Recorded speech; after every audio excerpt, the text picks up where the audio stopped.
Girls wrestling is not sanctioned by the LHSAA as a sport, so in order to compete, you have to play with the boys, just like one St. Rose native has done.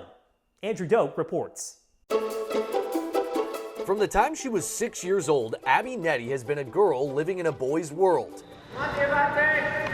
And even then, she was breaking through barriers. Nette is an alum of Destrehan High School and the first girl ever at the Division I level to win a match against a boy in the LHSAA state tournament. I wrestled boys from when I was 6 years old all the way till my senior year of high school. Her father turned her on to the sport. He was even a state champion at Bonneville, and now she's exceeded the trail he left before her. Nette just wrapped up her senior season at Campbellsville University in Kentucky, a year in which she finished a sterling 15-0 during her final campaign, along with her second straight WCWA National Championship in the 130-pound weight class. The only downside is that she could have taken home a second title had it not been for the coronavirus, which knocked out the NAIA championships.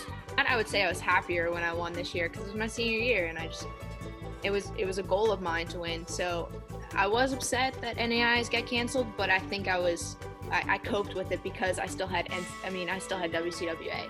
And now, as of this week, she's also the winner of the Patricia Miranda Medal. Think of that like the Heisman Trophy of women's college wrestling. And as her head coach put it, also shows that all those years of wrestling the guys paid off.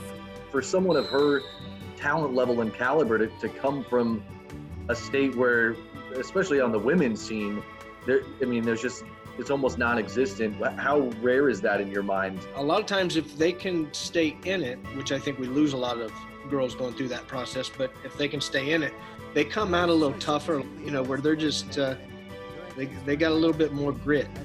And due to that gumption, Nette has already qualified to try and make it on the women's national team to represent Team USA next summer in Tokyo. A lot can happen in a year. It's just more time for myself. It's more time to train and get better, like my mindset, mentally and physically. And we wish her all the best. Andrew Doak, Eyewitness Sports.